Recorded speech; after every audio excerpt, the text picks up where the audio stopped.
So today is December 14th, 2022.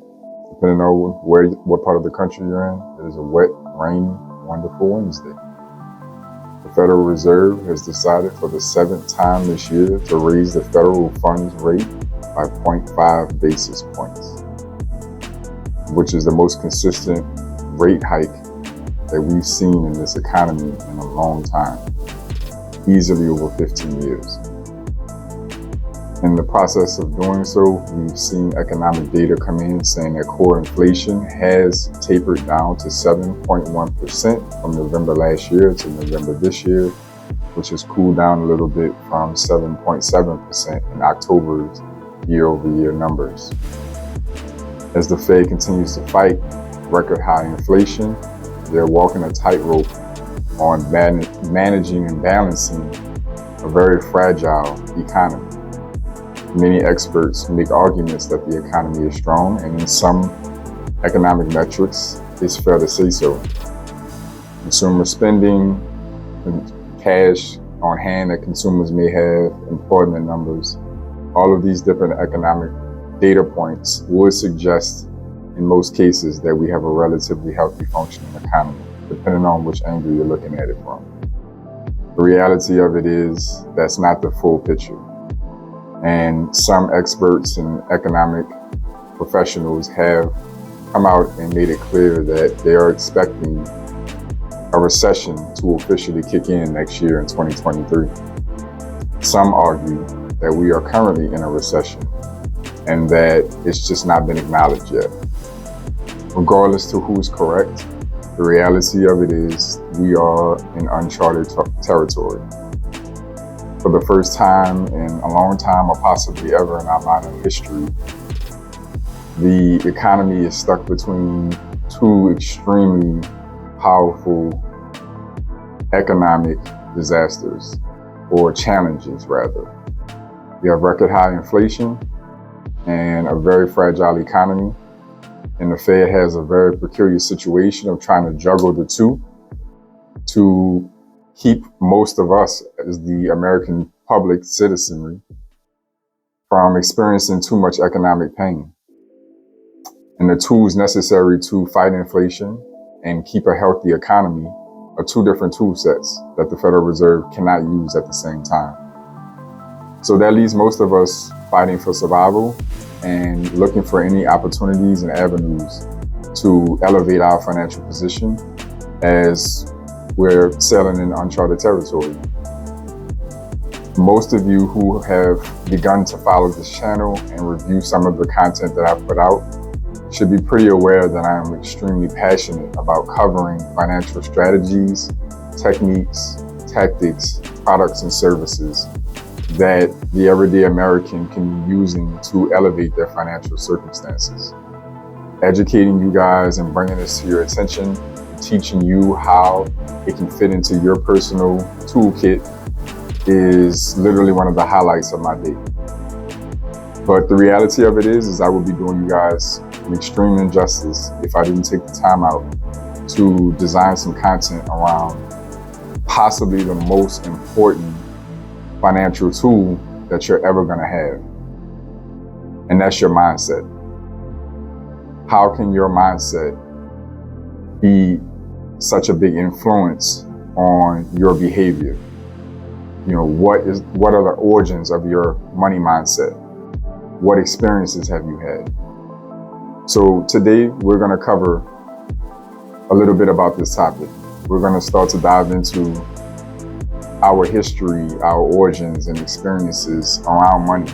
And we're going to start to try to identify a construct on where we come from, where we are, and how we need to evaluate getting where we're trying to go financially. So I promise you by the end of this video that I'm going to help you ask yourself some important questions. I'm going to help you better identify who you are as a person when it comes to your finances.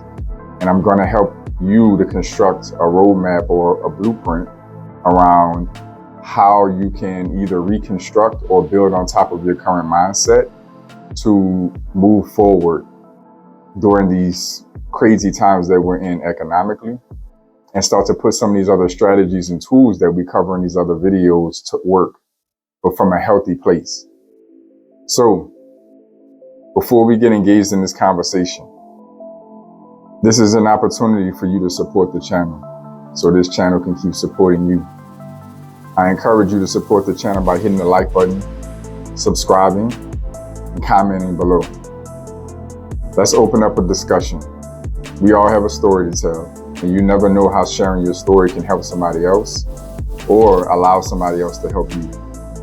So please take a moment, like the video, subscribe, and let's build this and grow this together. So let's get started. What is your experience with money growing up? I honestly want you to take a couple of seconds and think about what is or has been your experience with money growing up.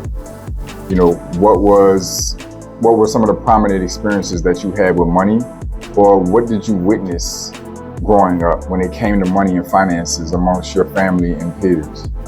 What kind of effect did money have on your household? What kind of effect did money have on your upbringing? How much has this impacted you?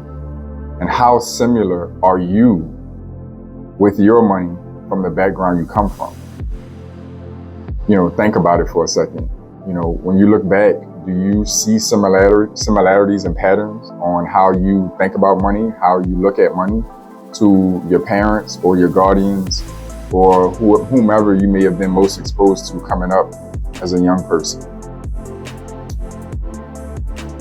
Now that I have you guys' wheels turning around the topic, this is probably a really good opportunity for you to reflect and think, how would you rate your personal experience with money coming up, and how would you rate your family or peers, you know, behavior and mindset around money coming up?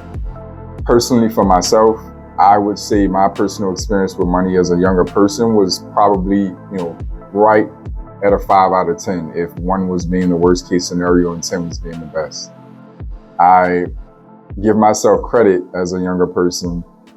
You know, in my pre-adult years, when I was exposed to money, I was very big about saving. You know, that was something that, you know, made sense to me and resonated at an early age. For whatever reasons, I just love to put, you know, a significant amount of money, the money that I may have been exposed to, away. On the flip side of that, I found myself to be a bit impulsive if I did find something of interest to spend money on. I wasn't really extremely materialistic, but if it was something that I did find interest in and I came across, I had no problems putting the money out there for it. And many of us are like this. And some of you may be wondering, what is the challenge? You know, what's the negative to that in a sense? When you spend money, you should ideally have some kind of measurement for the value of what you're accumulating or what you're about to consume. You know, how valuable is what you're about to spend your money on, you know, versus how much time and effort it took you to make that money. You know, like, is it really worth it? Is what you should be asking yourself. And at a younger age, it's not something I knew, and it's not something I ever witnessed. So I want you guys to think back on that. You know, what was your experience like? How would you rate your family? How would you rate your own personal experience with money? Leave a comment down below. Let me know, you know, let us all know, you know, what was it like for you? You know, were you guys great with money? Or, you know, was your family prudent? Was your family horrible? You know, were you really different? Were you just like them? You know, leave a comment below and let us know, you know, what your experience has been thus far. When it comes to rating my parents, I would have to rate them a little rougher than I would rate myself. My parents' positive attributes were, you know, mostly around their work ethic. My parents worked really hard, especially my dad. You know, he came from a military background and he got into construction after that, you know, phase of his life. My mother, you know, usually was more on the administrative side of things. And they both, you know, had a pretty good work ethic. My father in particular worked, you know, around the clock, sun up to sundown. He was just a workhorse. And I was, they had really reasonable standards for working class Americans. They really wanted, more, especially my mother. She had, somewhat expensive taste when it came to certain aspects of her life. She, she wanted to be able to be proud of the home she was going to, be proud of the vehicle she was driving, dress nice, so on and so forth. So my mother was definitely, somebody who was relatively impulsive if she felt like it was nice. She was very materialistic in that way, not because of, arrogance or anything like that. She just, personally believed that, you want to present yourself a certain way. And that was a very impactful experience for me because, of course, my father just wanted my mom to be healthy. So you can imagine how that played out, right? He was just kind of like the kind of man that would say, okay, if that's what you want, I'm going to go out there and make it happen. And, that's a beautiful trait in a relationship to some degree, but, is it really the best financial, construct or, philosophy to function by? No matter what, if you want it, we're not going to question it. We're just going to go out there and work and make it happen. Maybe not. So with this historical context in play, most of us should be thinking right now a little, we should have some reflecting on who we are, where we come from, and, what got us here in our journey with money, our mindset, our behavior. So let's, start to shift gears around, how do you either reshape or build on top of where you come from when it comes to your mindset and your behavior with money? And one of the first things I suggest is documenting your journey to this point. This conversation is, we're having right now is a starter around that, just getting you to think about, where you come from financially, and what experiences you had. Was it traumatic? Was it positive? Document that and start with your childhood and work your way to present day. What's your experience been? Highlight the prominent pros and cons of your experience when it comes to finances, and keep this recollection close to you so you can use it as a measuring stick. So you can't improve what isn't measured. That's just the reality of it. And you really won't know how healthy your mindset is, around money if you don't go back and reflect on its origins and then tie it to today. And so once you can do that, you're now able to look at things, from a more mature perspective. If you're a young adult or, middle age, if you're an adult at all, you probably have enough life experience at this point to be able to look back and kind of tell, this wasn't the best thing, or maybe this was really good and I need to build upon this. The second thing I would say is to develop your financial archetype. This is going to be, what is your money persona? Who are you as a person when it comes to money? Would you consider yourself one of those aggressive go-getter type of people who, is going to work sun up to sundown or try almost any business opportunity if you think it has any window of success? Are you one of those people who, is kind of nonchalant about money and you're just kind of like, I do what I need to do to survive, but, after that, I just don't have a lot of oomph behind my finances, or, maybe you're the kind of person that, has a ton of work ethic and, you excel at, making money, but you're terrible at budgeting. Maybe you're somebody who's really great with budgeting money and managing money, but you just don't have a lot of work ethic, so you don't have a high earning capacity. Start to define who you are as a person. Start to refine that out in your mind, because the second you can start to identify who you are from within, at that point in time, you can start to figure out where you currently are and what you need to adapt, change, or grow to start going where you're looking to go. The next thing I would recommend is to double down on your financial education. Once you have reflected on your past, you start to take that information and define, more about who you are currently as a person. The next thing you need to do is double down on your financial education. You know who you are at this point. You need to find areas of your finances that you have strong interest in and connect with and the most, and you need to double down on those things.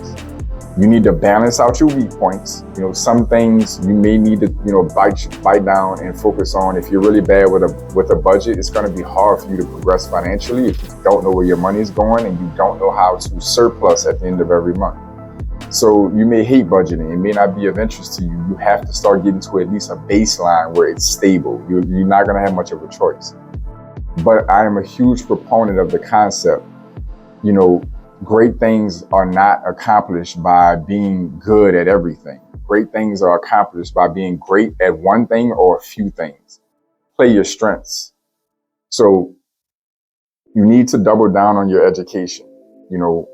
Find out where your high points are and find a baseline for your weak points, and then focus on the things that you excel at, because I can guarantee you're going to go a lot further. It's going to be a lot more sustainable for you.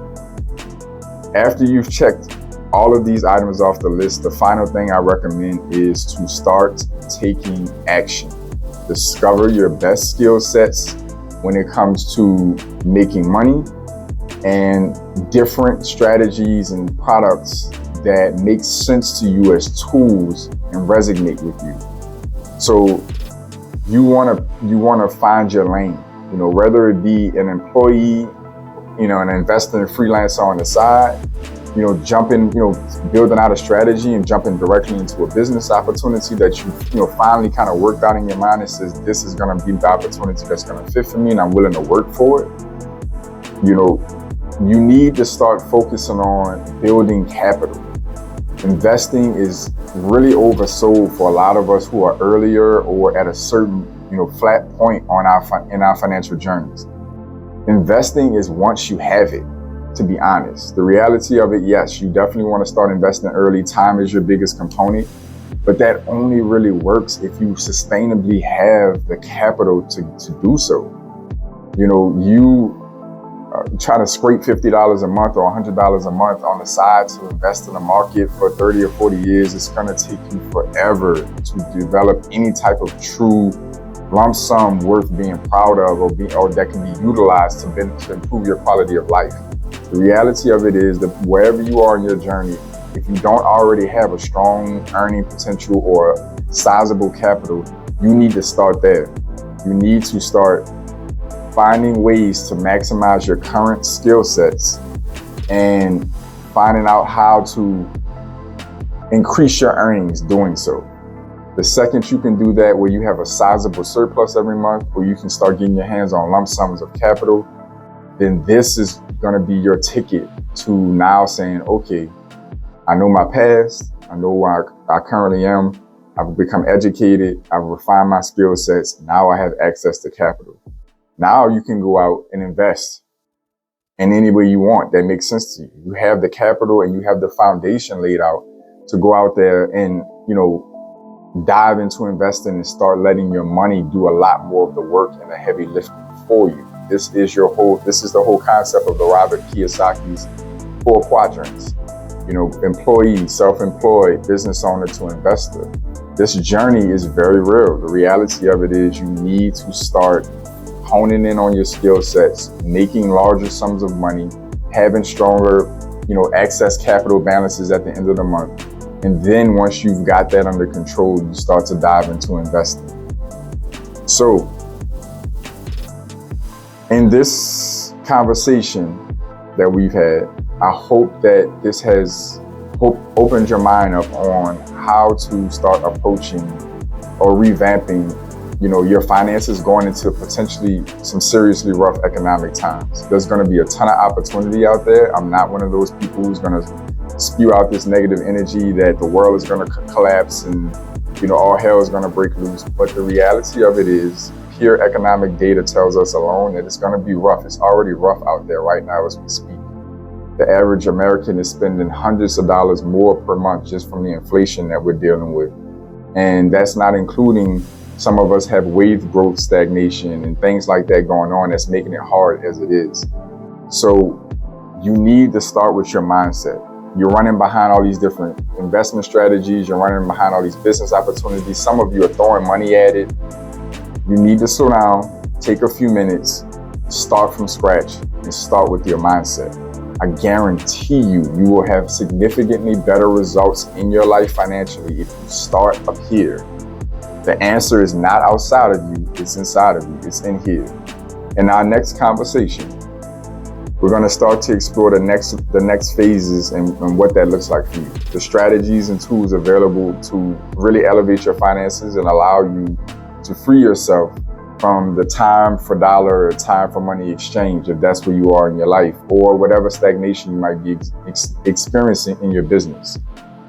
The next version or part 2 of this conversation is going to start to get into the more exciting strategies and topics that, a lot of you really come here for. But it was absolutely mandatory that I start where I needed to start, which is, again, around you guys' mindset. It would have been an utter disservice to continue putting out content around all these different tactics and strategies, and you guys don't have a healthy mindset around money in the first place. It's just not going to work. So we've just concluded another classic conversation, and I can't wait for our next one. This is going to be another step to building stronger individuals, and stronger individuals are going to build stronger households, and stronger households are going to build stronger communities. So I want you guys to stay focused, stay in motion, and I'll see y'all soon.